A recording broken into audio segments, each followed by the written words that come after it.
بسم اللہ الرحمن الرحیم۔ السلام علیکم، کیسے ہیں آپ سب؟ امید ہے کہ آپ سب ٹھیک ہوں گے، خوش باش ہوں گے، گھروں میں آباد ہوں گے۔ اور اسٹوڈنٹ کی ریکویسٹ تھی کہ اردو متن کی جو غزلیں ہیں ان کے الفاظ معنی اپلوڈ کر دیں۔ تو الفاظ معنی ایک جگہ پہ نہیں ہے، جو تراکیب اور الفاظ معنی یوز کیے گئے ہیں وہ تشریح کے اندر ہی بتائے گئے ہیں۔ تو اس لیے میں آپ کو یہ ساری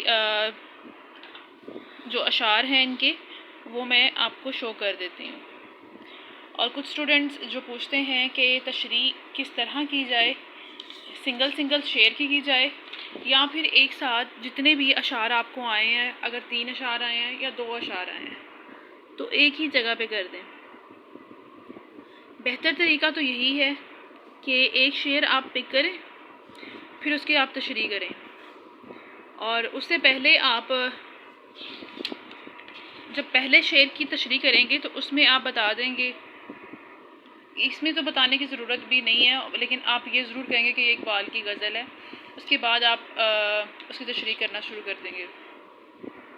اور جس طرح یہاں پہ ایک ایک شعر کی تشریح ہوئی ہے، آپ ویسے ایک ایک شعر کی تشریح کریں گے۔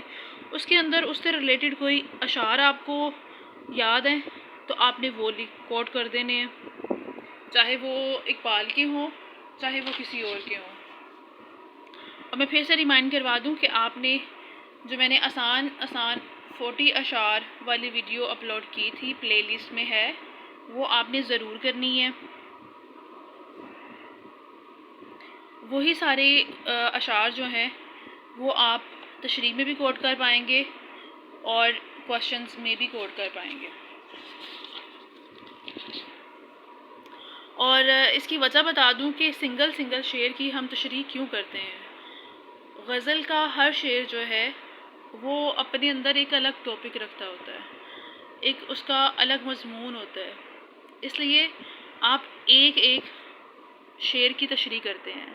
جبکہ اگر نظم کی تشریح کی جائے، اس کا ایک عنوان ہوتا ہے جس عنوان کے اوپر اس کو لکھا گیا ہوتا ہے۔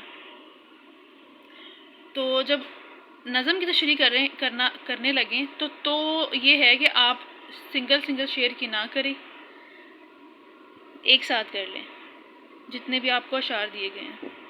دیکھیں اس طرح یہاں پہ کسی جو جہاں تراکیب استعمال ہوئی ہیں یا پھر مشکل الفاظ یوز ہوئے ہیں ان کے بارے میں بتایا گیا ہے۔